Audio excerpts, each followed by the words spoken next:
nepritarimu. Ačiū, nepritarta. Audriau, sekantis pasiūlymas pastaba jūsų. 3 minutės jūsų irgi prašau. Ačiū.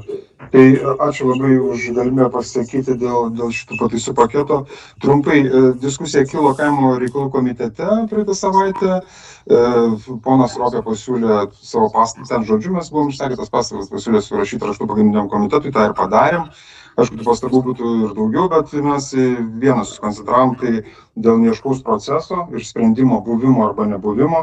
Šiandien iš gerbiamos Kalantytės Aušros girdžiu, kad sprendimas vis tik bus, tik neaišku, ir pasakymas, kad profsąjunga yra neteisi, tai yra nekorektiškas, nes nėra aišku, koks sprendimas bus. Ar sprendimas dėl projektavimo etape, ar sprendimas dėl suformavimo, nes projektavimas ir formavimas yra du skirtingi dalykai.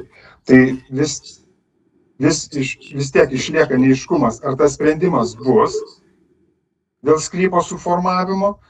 Ir antras dalykas, tai neaiškiai iš vis apskundimo tvarka, kai nebelieka sprendimo dėl sklypo suformavimo, jeigu nebelieka, nes aš supratau, kad sprendimo tam algoritmo pabaigoje, reiškia, kai matininkas parengia dokumentaciją, ją patikrina registrų centras, ir registrų centras įregistruoja tos bylutės pagrindų tą žemės sklypą, reiškia, kaip sakytų, be jokio gimimo liudijimo, tiesiog iš šventosios dvasios, tai to sprendimo ten nėra dėl suformavimo.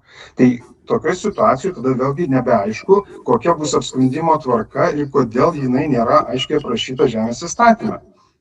Nes tas vargšas žemės įstatymas per paskutinius porą metų, nežinau, turbūt kokį 20 ar 30 kartų keistas, tai turbūt vienintelis toks Lietuvoje įstatymas, kuris, taip drastiškai, reiškia, lopomas, užsiūnamas, prisiūnama, kažkas nukerpama ir vėl taisoma, ir dėl to pasitiektų klaidų. Nes net ir ChatGPT pabandėm įvesti paklausimą, pavyzdžiui, kaimo plėtros žemėtvarkos projektų rengime. Vėl kilo diskusija čia praeitą savaitę. Tai ChatGPT sako, pasinaudojus duomenų bazėm, ten, kur suformuotos teisės aktų tos nuostatos, sako, kad tvirtinti kaimo plėtros projektus turi ir meras, ir Žemės tarnybos vadovas. Tai nors išaiškinimas aplinkos ministerijos yra dabar pateiktas toks, kad iki metų galo tvirtinti tos projektus turės Nacionalinė žemės tarnyba. Nors įstatymo 39 straipsnė yra parašyta, kad tą funkciją nuo gegužės 1 turi vykdyti savivaldybės. Ir tų klaidelių tam varganam įstatymui, pavyzdžiui, 8 straipsnį, paimkim, ten, kur apie panaudą yra. Ten vėlgi su sprendimais irgi nėra. Tai mes sakau, visų pastabų nesurašėm. Bet ką įrašėm dėl sprendimo, tai norėtųsi iš tikrųjų aiškumo. Pavyzdžiui, ar tai bus sprendimas dėl suformavimo, ar jis bus ar jo nebus. Ir jeigu taip, ar bus aprašyta aiškiai tvarka, apskundimo tvarka, kaip tai padaryti žmogui paprastam, reiškia, nesutinkančiam su tais duomenim. Ačiū. Ačiū, Audriau. Ministerijos prašysiu reakcijos ir komentaro. Aušra. Tai sureaguojant į pateiktas pastabas, tai taip, šitame pakete yra dar pateiktas ir Seimo nario pasiūlymas, kuriame yra keičiamas žemės įstatymas ir labai aiškiai atsisakoma sprendimo dėl kadastro duomenų tikslinimo ir paliekamas sprendimas dėl žemės sklypo suformavimo, tais atvejais, kai yra suformuojamas naujas žemės sklypas. Aš tik tai noriu pasakyti, kad jau yra padaryti ir automatiniai procesai, ir registrų centrui patikrinus kadastro duomenų bylą ir nustačius, kad tai yra naujas sklypas, automatiškai patikėtinis gaus pranešimą, kad priimtų sprendimą. Tai procesai yra visi automatizuoti ir tikrai nėra jokio pavojo, kad daiktas, naujas nekilnojamasis daiktas bus registruotas be viešo administravimo subjekto sprendimo. Taip, šitame įstatymų pakete yra ir kiti gerbiamo Audriaus paminėti pakeitimai, kurie yra atliekami per Seimo narius, tam, kad ištaisyti kitose teisės aktuose esamus šitus tokius netikėjimus. Tai tuos pasiūlymus mes pristatysim Seimo narius. Kur matininko darbą apskūsti civilinė tvarka? Kur matininko darbą apskūsti? Matininko veiklos priežiūra ir toliau prižiūri Nacionalinė žemės tarnyba. Tai jeigu matininkas savo veikloje atliko neteisėtus veiksmus, tai jo veiklą reikia skųsti Nacionalinei žemės tarnybai. Jeigu kadastro duomenų bylą neteisingai patikrino, tai toks sprendimas bus registrų centro, tai bus skundžiamas registrų centro sprendimas. O jeigu matininkas blogai pamatavo koordinates, tai dalyvavo, tikrai niekas kitas nedalyvavo, tik tai pats matininkas matavo, tai tokiu atveju, aišku, visas teismas.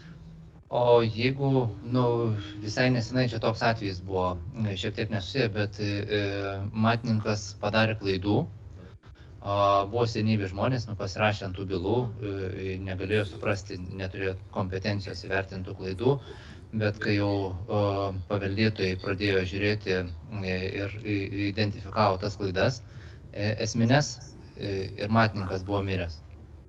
Per tą laiką, per čia porą, trejetą metų, kaip tokioj vietoj, kas tada žmonėms gali padėti ištaisyti matininkų klaidas anksčiau pridaryti? Tai aš pasikartosiu, matyt, čia reikėtų žiūrėti visą procesą. Matininko darbas iki 2025 metų Liepos 1 dienos Nacionalinė žemės tarnyba tikrindavo kadastro duomenų bylą, nuo Liepos 1 dienos tikrina registrų centras. Tai ar tos klaidos buvo padarytos tokios, kad jau pastebėti. Jeigu vis dėlto tai buvo institucijos, kurios patikrino kadastro duomenų bylą ir irgi nepastebėjo klaidų, tai teisės aktai numato tom institucijom ištaisyti matininko padarytas klaidas, bet jeigu matininkas visiškai padarė tokias klaidas, kurių nebuvo galima identifikuoti, tai lieka tik tai matininko klaidos, bet valstybė matininkui išduoda kvalifikacijos pažymėjimą, tai tikriausiai preziumuojam, kad teismas galėtų pasakyti, kad valstybė išdavusi matininkui kvalifikacijos pažymėjimą prisimtų atsakomybę. Supratau, Simonas, ar ne? Ne.